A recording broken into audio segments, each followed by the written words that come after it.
मनुष्य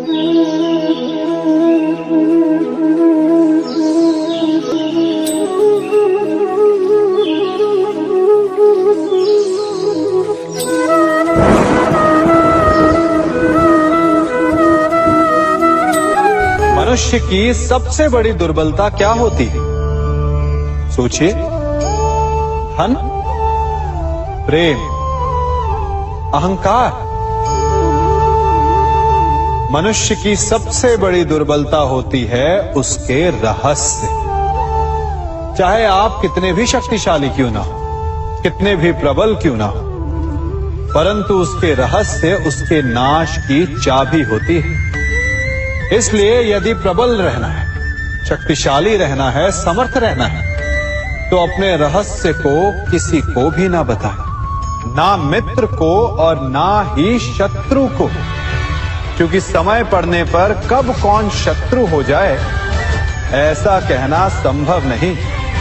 विभीषण को रावण के अमृत कुंड का ज्ञात था, इसीलिए प्रभु श्री राम रावण का वध करने में सफल हो सके। इसलिए उचित यही है कि आप अपने रहस्य को स्वयं तक ही सीमित रखें।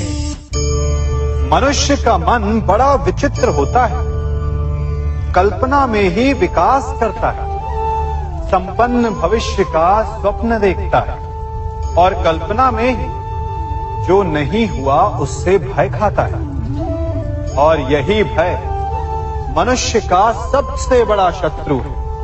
हमारे भविष्य के मार्ग में, हमारे आनंद के मार्ग में सबसे बड़ी बाधा है। अब आप लोग मुझसे पूछेंगे कि इसका तोड़ क्या है, भय से मुक्ति कैसे पाई जाए? तो ये प्रश्न आप स्वयं से पूछिए। तनिक सोचिए, जब आप एक सुंदर भविष्य की कामना करते हैं तो उसे पाने के लिए आप परिश्रम करते हैं ना? ठीक उसी प्रकार भय से मुक्ति पाने के लिए आप उससे लड़ जाएं और उसका निवारण आपको स्वतः ही मिल जाएगा। इसलिए जब भी भय आपको सताए तो उससे भागे नहीं, उससे घबराए नहीं, क्योंकि भय का काम ही होता है आपको भयभीत करना। इसलिए जब भी भय आप पर आक्रमण करे तो आप भी उस पर पहले ही आक्रमण कर दें। हम सब मित्रों के साथ रहना चाहते हैं, शत्रुओं से दूर रहना चाहते हैं। क्यों? क्योंकि हमें जीवन में आनंद पाना है, जीवन में आगे बढ़ना है, स्वयं को संपन्न देखना है। और यदि किसी से भी आप पूछेंगे कि जीवन में सफलता पाने के लिए सबसे अधिक आवश्यकता किसकी होती है, तो हर एक आपको लगभग एक ही उत्तर देगा। सफलता प्राप्त करने के लिए आपको सच्चे मित्रों की आवश्यकता होती है। परंतु यदि आपको और अधिक सफल होना है तो आपको केवल मित्रों की नहीं, शत्रु की अधिक आवश्यकता है। अब आप कहेंगे, ये मैंने कैसी बात कर दी?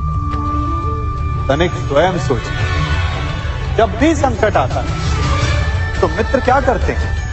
आपकी सहायता करने के लिए आपके साथ खड़े हो जाते हैं। और संकट के समय में शत्रु और बड़ा संकट बनकर हमारे समक्ष खड़े हो जाते हैं।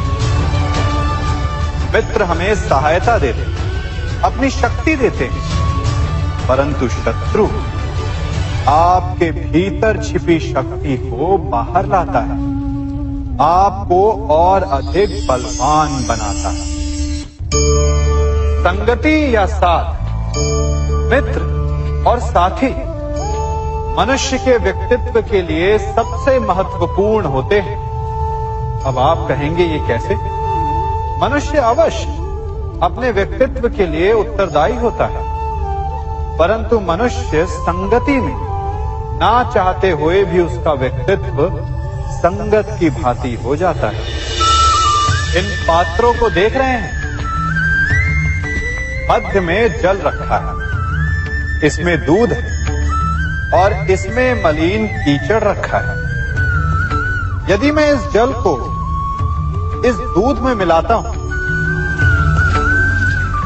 तो ये जल दूध बन जाता है, और यदि इसी जल को इस मलिन कीचड़ में मिलाता हूं तो क्या हुआ? ये जल कीचड़ बन गया। ऐसी कोई युक्ति नहीं कि जल बिना घुले मिले दूध या कीचड़ में अपना अस्तित्व बनाए रखे या उनसे अलग रहे। और ठीक ऐसा ही मनुष्य के जीवन में भी होता है। यदि एक गुणहीन व्यक्ति गुणवानों की संगत में बैठे तो उसे भी गुणवान समझा जाता है, सम्मान का पात्र समझा जाता है। और यदि एक गुणवान व्यक्ति गुणहीनों की संगत में बैठे तो उसे भी तिरस्कार मिलता है। इसलिए अपने जीवन में सदैव संगति सोच समझकर सावधानी से चुनिएगा। कभी खेत में किसी किसान को खेती करते देखा है? वो उसे सींचता है, उसे जोतता है, पशु पक्षियों से खेत की फसल की रक्षा करता है, परंतु एक बात का वो सबसे विशेष ध्यान रखता है कि कहीं खेत में खरपतवार ना उग जाए, क्योंकि एक खरपतवार खेत की सारी फसल को नष्ट कर सकती है। ठीक उसी प्रकार यदि वंश की कोई संतान खोटी निकल जाती है तो वो समूचे वंश का सर्वनाश कर देती है। इसीलिए संतान के लालन पालन में विशेष ध्यान देना आवश्यक होता है, क्योंकि संतान वो फसल होती है जो वंश के आने वाले समय को महान बना सकती है या फिर वंश का पतन भी कर सकती है। मनुष्य भी बड़ा विचित्र प्राणी है। अपनों से नीचे के स्तर के लोगों को वो हे दृष्टि से देखता है, उनका उपहास उड़ाता है, उनसे बार बार कहता है कि तुम्हारा कुछ नहीं हो सकता, तुम भविष्य में कुछ नहीं कर पाओगे। जब मनुष्य के पास धन संपत्ति मान होता है तो वो दूसरों का आदर नहीं करता, परंतु वो एक बात भूल जाता है कि उससे भी अधिक शक्तिशाली कोई अस्तित्व में है, और वो है समय। काल काल अपना चक्र कब बदलेगा ये कोई नहीं जानता। समय अपनी करवट कब लेगा ये कोई नहीं जानता। कोयला भी समय के साथ साथ हीरे में परिवर्तित हो जाता है। इसलिए जीवन में कभी भी किसी का भी उपहास नहीं उड़ाना चाहिए।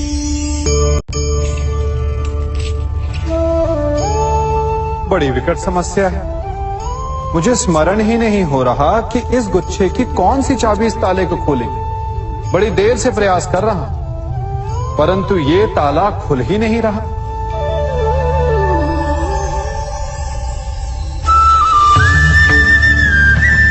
ऐसी परिस्थिति में आप क्या करेंगे? अधिकतर लोग ऐसी परिस्थिति में अपनी आशा खो बैठते हैं। उन्हें लगता है कि चाबी खो गई। वो तिलमिला जाते हैं, क्रोधित हो उठते हैं, परंतु उस समय धैर्य रखें तो गुच्छे की अंतिम चाबी ताला खोल सकती है। कुल्हाड़ी का अंतिम प्रहार वृक्ष को काट के गिरा देता है, परंतु क्या सत्य में कुल्हाड़ी का अंतिम प्रहार वृक्ष को काट के गिरा देता है? आपको आपका लक्ष्य दिला देता है? नहीं, आपका निरंतर प्रयत्न ही आपको सफलता दिलाता है। जब आपका मन निराश है तो अपने कार्य में दुगनी उत्साह से जुट जाइए, क्योंकि अनावरत बहता जल ही कठोर चट्टान को काट सकता है। सफलता का मूल है परिश्रम, प्रयास और आशा। मनुष्य का जीवन ऋतुओं के समान होता है। आज ग्रीष्म तो कल वर्षा, परसों शीत। तनिक संकट आया तो हम संयम खो बैठते हैं, तनिक ऋतु बदली तो हम अधीर हो जाते हैं। अपने आक्रोश में अपने क्रोध में हम उनसे ही संबंध बिगाड़ लेते हैं जो हमारे अपने होते हैं। क्यों ऐसा होता है ना? हमें लगता है कि हमारे अपने फिर से मना लेंगे, परंतु स्मरण रखिए, सदा ऐसा करना संभव नहीं होता। सागर की उछलती लहरों को तट सहता है, और यदि तट ही टूट जाए तो बाढ़ आ जाती है। हमारे संबंध भी दूध की भांति होते हैं। दूध तपकर उबल सकता है, परंतु यदि उसमें खटास आ जाए तो वो फट भी जाते हैं। और फटे दूध को चाहे जितना मत लो, उसमें से माखन नहीं निकलेगा। इसीलिए अपने संबंधों को संभल कर निभाना चाहिए। कभी आप ब्रह्म मुहूर्त में जगे हैं? जगकर देखिए, संध्या होने के पश्चात जब रात्रि का अंधकार सारे संसार को धीरे धीरे अपने अंधकार में निगलने लगता है, तो यही अंधकार ब्रह्म मुहूर्त में भोर होने से ठीक पूर्व तनिक अधिक काला हो जाता है। कुछ समझे? हमारा जीवन भी कुछ ऐसा ही होता है। जब हमारे जीवन की समस्याएं अपने अंत पर होती है, तो यही समस्याएं एक भीषण रूप लेकर हमारे समक्ष प्रस्तुत हो जाती है, और ऐसे परिस्थिति में अधिकतर लोग हार मान जाते हैं, भय खा जाते हैं। परंतु यदि आप हार न माने, भय न खाएं, दृढ़ रहें, निरंतर आगे बढ़ते रहें, तो प्रकाश के रूप में हमारा स्वागत करने के लिए सूर्य उदय सदा हमारे समक्ष प्रस्तुत रहेगा। आपने बरगद के वृक्ष को देखा है? जितना विशाल उतना दृढ़। पतझड़ में वो सूख जाते हैं, परंतु दुर्बल नहीं होते, टूटकर गिरते नहीं। और उसके विपरीत दलदल में उपजे वृक्षों को देखिए, वो दिखने में तो बड़े होते हैं, पतझड़ आए या शीत सदा हरे भरे होते हैं, परंतु इतने दुर्बल होते हैं कि जल धारा के हल्के से वेग से वो गिर जाते हैं। परंतु ऐसा क्यों होता है? कारण है जड़ें। जिसकी जड़ें दृढ़ भूमि में है, वो हर चक्रवात, हर ऋतुओं को सह लेता है, और जिसकी जड़ें दलदल में है, वो स्वयं की जड़ों को दुर्बल बना लेता है। कुछ ऐसा ही मनुष्य भी होता है, जो अधर्म, कुकर्म और असत्य की धरा पर उपजा है। वो समय की एक मार भी नहीं सह पाता, और जो मनुष्य सत्य, धर्म की धरा पर उपजा है, वो हर समस्या से अविचलित हो जाता है। अब आप पर निर्भर करता है कि आप क्या बनना चाहते हैं। हमारे जीवन में मित्र और शत्रु बड़ा महत्व रखते हैं। यदि गंभीरता से सोचा जाए तो ऐसा कोई क्षण नहीं जब हम अपने मित्रों के बारे में ना सोचते हो, या फिर अपने शत्रुओं के बारे में। हमारा हर कार्य या तो हमारे मित्रों के हित के लिए होता है, या फिर हमारे शत्रुओं के अहित के लिए। हम हर स्थान या तो अपने मित्रों के साथ होते हैं, या फिर अपने शत्रुओं के साथ। कोई नहीं चाहता कि उनका शत्रु प्रसन्न रहे। हर कोई अपने शत्रु को नष्ट कर देना चाहता है, और ऐसा करने के लिए वो हर संभव प्रयास करता है। उसे आर्थिक, मानसिक और शारीरिक हानि पहुंचाने का प्रयास करता है। परंतु यदि मैं आज आपको ऐसा मंत्र सिखाऊं जिससे आप अपने शत्रु को सदा के लिए नष्ट कर दे तो, और वो मंत्र है मित्र बनाना। अपने सभी शत्रुओं को अपना मित्र बना लीजिए, और आपके सारे शत्रु स्वतः ही समाप्त हो जाएंगे। मैं क्या कर रहा हूं? मैं दिए प्रज्वलित कर रहा हूं ताकि अंधकार को मिटा सकूं। अब आप कहेंगे कि इसमें कौन सी बड़ी बात है? है ना? परंतु इसमें महत्वपूर्ण बात समझने के लिए यह है कि मैं क्या नहीं कर रहा हूं, और मैं अंधकार नहीं कर रहा हूं। क्योंकि अंधकार को मिटाने के लिए प्रकाश का अस्त्र तो उठाना ही पड़ता है। बुराई को बुराई से नहीं, अच्छाई से जीता जाता है।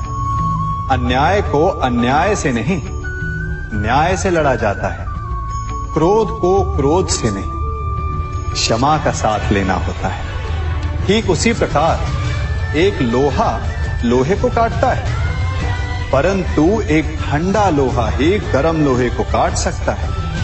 इसलिए यदि आपको अपने जीवन में विजयी होना है तो अपने शस्त्रों को, अपने अस्त्रों को सोच समझ कर उठाइए, क्योंकि एक अनुचित सोच परिणाम पर भारी प्रभाव डाल सकती है। आप सब सोच रहे होंगे कि ये क्या मैं करने लगा। मैं इस पौधे को जड़ से उखाड़ रहा हूं। आश्चर्य हो रहा है ना कि एक पौधे को उखाड़ना या काटना ना केवल एक अपराध है अपितु पाप भी है। तो फिर मुझे ऐसा करने की क्या आवश्यकता पड़ गई? क्योंकि कई बार विनाश ही सृजन तक पहुंचाता है। यदि नया भवन बनाना हो तो पुराने भवन को गिराना पड़ता है। व्यवस्था को परिवर्तित करने के लिए क्रांति लानी पड़ती है। और उसी प्रकार यदि किसी वृक्ष या किसी पौधे की जड़ों में घुन लग जाए या उसका मूल सड़ जाए तो उसे जड़ से उखाड़ देना ही श्रेयस्कर होता है, ताकि उस स्थल पर नए पौधे उपज सके। युद्ध करना पर्याय नहीं, परंतु कभी कभी शांति के लिए युद्ध करना आवश्यक हो जाता है। संसार में सबसे श्रेष्ठ क्या है? फूल या कांटे, प्रेम या घृणा, संपन्नता या दरिद्रता, मित्र या शत्रु? बताइए। अब आप भी कहेंगे कि भला ये कोई पूछने की बात हुई? अवश्य, फूल, प्रेम, संपन्नता और मित्र ही श्रेष्ठ है। परंतु क्या आपने अपने जीवन में कभी सोचा है कि हर एक भाव, हर एक वस्तु, हर एक घटना का एक गुण धर्म होता है? त्वचा पर जलन करने वाले फूलों से अधिक श्रेष्ठ वो कांटे हैं जिनसे आप अपने घर की बाढ़ बनाते हैं ताकि वन्य पशु आपके भीतर ना आ सके। वो प्रेम श्रेष्ठ नहीं जो आपको अंधा, लोभी, पक्षपाती बनाता। वो घृणा श्रेष्ठ है जो आपको नया मार्ग दिखाते।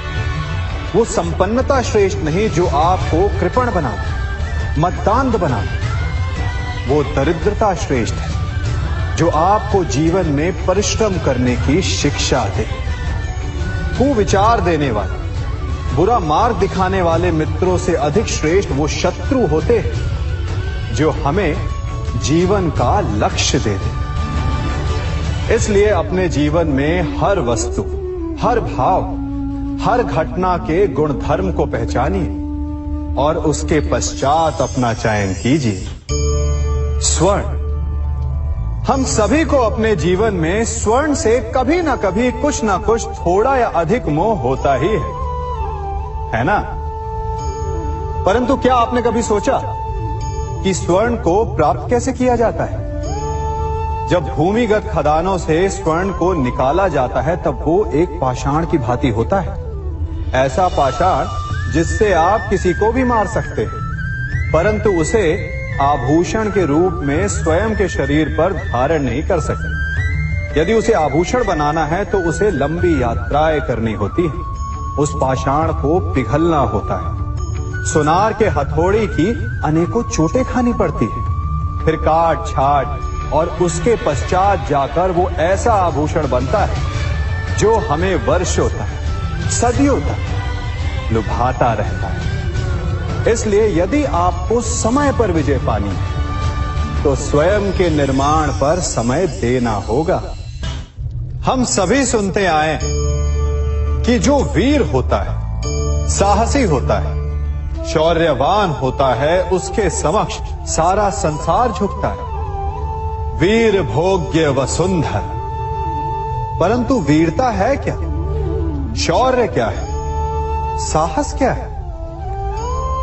साहस युद्ध नहीं, वीरता विजय नहीं, शौर्य कभी ना गिरना नहीं। साहस किसी चुनौती के समक्ष खड़े होने का भाव है, तो वीरता उस चुनौती को उत्तर देने के लिए पूर्ण परिश्रम लगा देना है। और शौर्य का अर्थ है गिरकर फिर से उठने का साहस रखना, बार बार प्रहार करके वीरता दिखाना, निरंतर प्रयास करते रहना, निरंतर परिश्रम करते रहना। इसलिए विजयी होने से अधिक महत्वपूर्ण है शौर्यवान होना। हम अपने संबंधों के साथ जीते हैं, उत्सव मनाते हैं, खेलते हैं, खाते हैं, आनंद मनाते हैं। किंतु जब कोई प्रिय हमसे दूर चला जाता है, इस संसार से चला जाता है, तब हम दुर्बल हो जाते हैं, सदा दुखी रहते हैं। क्या ये होना चाहिए? इस प्रकृति को देखिए, वृक्ष पत्तों के झड़ने से शोक नहीं मनाता, वो नए पत्तों के आने का स्वागत करता है। कल आप भी किसी के स्थान पे आए थे और कल आपके स्थान पे भी कोई और अवश्य आए, क्योंकि ये परिवर्तन है, ये इस प्रकृति का नियम है। इसमें शोक कैसे?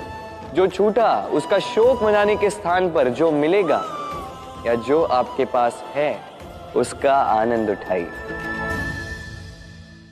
राधे राधे। अत्यंत कठोर स्वामी। आपने कई लोगों को यह कहते हुए सुना होगा, मेरे पास इतना समय नहीं है, इस कार्य में जो है अत्याधिक समय लग जाएगा, इसके विषय में सोचने के लिए मुझे समय ही चाहिए। अच्छा, मैं आपको एक बात बता देता हूं, यदि आपने ये निश्चित करने में समय लगा दिया कि आपको क्या करना है, तो समय ये अवश्य निश्चित कर लेगा कि आपके साथ क्या करना है, क्योंकि ये समय अत्यंत कठोर होता है। जब तक आपके साथ है, इसका आदर करना सीखें, इसका सम्मान करना सीखें, इसका सदुपयोग करना सीखें। यदि ऐसा नहीं हुआ तो इस समय को, स्वयं को और आपको बदलने में अधिक समय नहीं लगेगा। तो चलिए, अब समय आ गया है प्रेम से कहने का, राधे राधे।